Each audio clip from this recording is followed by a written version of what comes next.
નમસ્કાર મિત્રો હું છું ડૉક્ટર મહેશ દાફડા. મિત્રો, એજ્યુકેશન ટચ નામની આપણી ઘર આંગણાની યુટ્યુબ ચેનલમાં આપ સૌ મિત્રોનું હાર્દિક સ્વાગત કરું છું.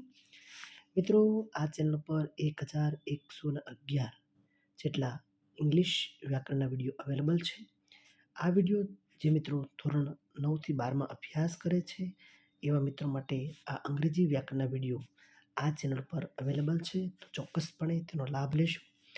મિત્રો, આજે 1111 જેટલા ઇંગ્લિશ વ્યાકરણના જે વિડીયો છે એ વિડીયો જે વિદ્યાર્થીઓ સ્પર્ધાત્મક પરીક્ષાની તૈયારી કરે છે એવા વિદ્યાર્થીઓ માટે પણ આ વિડીયો ખૂબ જ અગત્યના છે.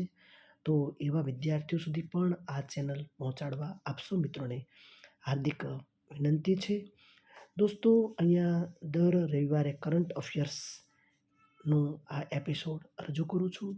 આજે 218મો એપિસોડ જ્યારે તમારી સમક્ષ પ્રસ્તુત કરું છું ત્યારે ખરેખર હું ખૂબ જ આનંદની લાગણી અનુભવી રહ્યો છું. મિત્રો, જે વિદ્યાર્થીઓ સ્પર્ધાત્મક પરીક્ષાની રાત દિવસ મહેનત કરે છે એવા વિદ્યાર્થીઓ સુધી આ વિડીયો પહોંચાડી આપ પણ એક આ સારા કાર્યના સહભાગી બનશો તેવી હું આપની પાસે અપેક્ષા રાખું છું.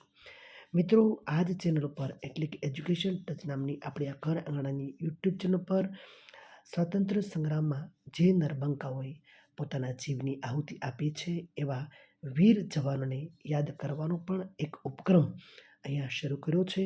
અને દર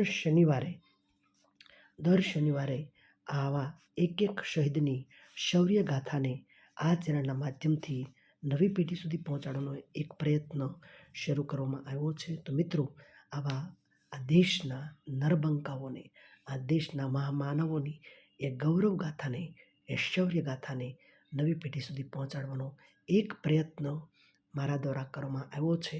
અને આપ પણ આ મહાન ક્રાંતિકારીઓને નવી પેઢી સુધી પહોંચાડવા આ વિડીયો વધુમાં વધુ શેર કરશો તેવી આપ સૌને ખાસ નમ્ર વિનંતી છે.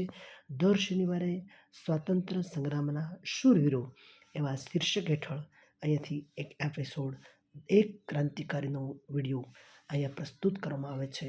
તો મિત્રો, ખાસ આ વિડીયો વધુ વધુ શેર કરશો અને મા ભારતીનું ઋણ અદા કરવાનો પ્રયત્ન કરશો. મિત્રો, કરંટ અફેર્સ અત્યારે પરીક્ષાનો એક જ્યારે ભાગ બની ગયો છે ત્યારે મિત્રો આ સમાચાર જે વિદ્યાર્થીઓ ખરેખર ખૂબ જ મહેનત કરે છે એના માટે ખૂબ જ અગત્યના બની રહે છે. મિત્રો, વધુમાં વધુ લોકો સુધી આ વિડીયો પહોંચાડજો તેવી ફરી એકવાર આપ સૌને વિનંતી કરું છું.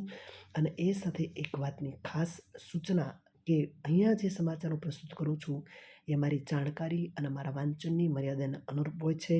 સંભવ છે આપને કોઈ જગ્યાએ કોઈ ક્ષતિ જણાય તો ચોક્કસપણે કોઈ ઓથેન્ટિક ન્યૂઝપેપરનો અભ્યાસ દોસ્તો અવશ્ય કરી લેશો. સમાચારમાં એક નજર નાખીએ તો મિત્રો, તાજેતરમાં જ ભારતીય સિનેમાના મશહૂર કલાકાર મિત્રો ગવર્ધન અસરાની, જેને આપણે અસરાની નામથી ઓળખીએ છીએ, બહુ મોટા હાસ્ય કલાકાર, એમનું તાજેતરમાં જ નિધન થયું છે.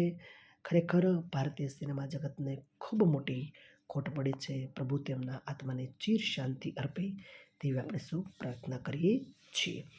તાજેતરમાં જ દોહા કતાર ખાતે બીજી સામાજિક વિકાસ શિબિરનું આયોજન કરવામાં આવ્યું હતું. ક્યાં કરવામાં આવ્યું હતું? કતાર, દોહા. બીજી સેકન્ડ સામાજિક વિકાસ શિબિરનું આયોજન દોહા, કતાર ખાતે કરવામાં આવ્યું હતું. મિત્રો, હમણાં જ એક સમાચાર મુજબ wildlife photographer of the યરનો ખિતાબ વિન વાઇન ડેન ઇવરે જીતી લીધેલો છે.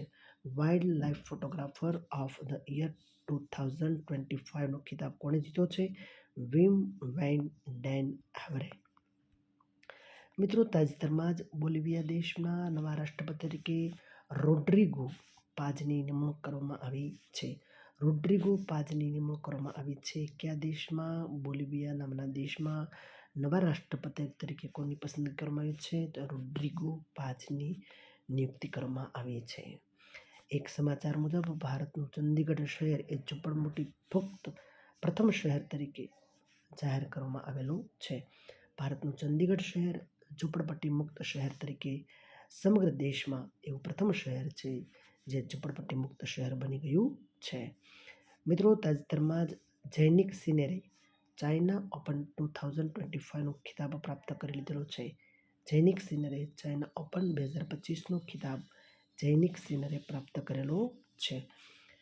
મિત્રો, તાજેતરમાં જ ભારતના કેરળ રાજ્યને ભારતના પ્રથમ અત્યંત ગરીબી મુક્ત રાજ્ય તરીકે ઘોષિત કરેલ છે. મિત્રો, કેરળ રાજ્ય છે એ અભ્યાસમાં પણ 100% કેરળ રાજ્ય આવે છે અને ભારતનું એવું પ્રથમ રાજ્ય છે જે અત્યંત ગરીબી મુક્ત રાજ્ય તરીકે ઘોષિત કરવામાં આવેલું છે.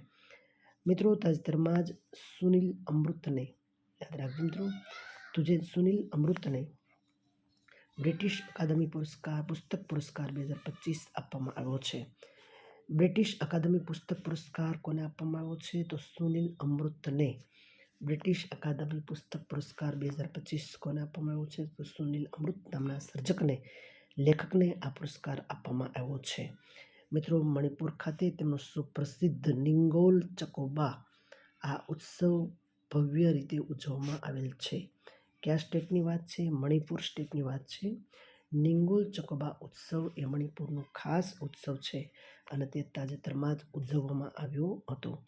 મિત્રો, 24મી ઓક્ટોબર એટલે સંયુક્ત રાષ્ટ્ર દિવસ તરીકે 24મી ઓક્ટોબરને ઉજવવામાં આવે છે. આ દિવસ પણ ખાસ તમે યાદ રાખશો. મિત્રો, આ સાથે જ અહીંયા આપણે સમાચારને પૂર્ણવિરામ આપીએ છીએ. મિત્રો, 24 ઓક્ટોબર સંયુક્ત રાષ્ટ્ર દિવસ તરીકે ઉજવવામાં આવે છે. મિત્રો, તે સાથે જ અહીંયા ટોપ 10 સમાચારને પૂર્ણવિરામ આપીએ છીએ. મિત્રો, ફરી એકવાર આપ સૌ દોસ્તોને ખાસ વિનંતી છે કે એજ્યુકેશન ટચ નામની આપણી ઘર આંગણાની આ યુટ્યુબ ચેનલને વધુ સબસ્ક્રાઈબ કરશો અને વધુ લોકો સુધી પહોંચાડજો તેવી આપ સૌને ફરી એકવાર પ્રાર્થના. મિત્રો, ફરી મળશું આવતા રવિવારે કરંટ અફેર્સના નવા સમાચાર સાથે. ત્યાં સુધી ભારત માતા કી જય.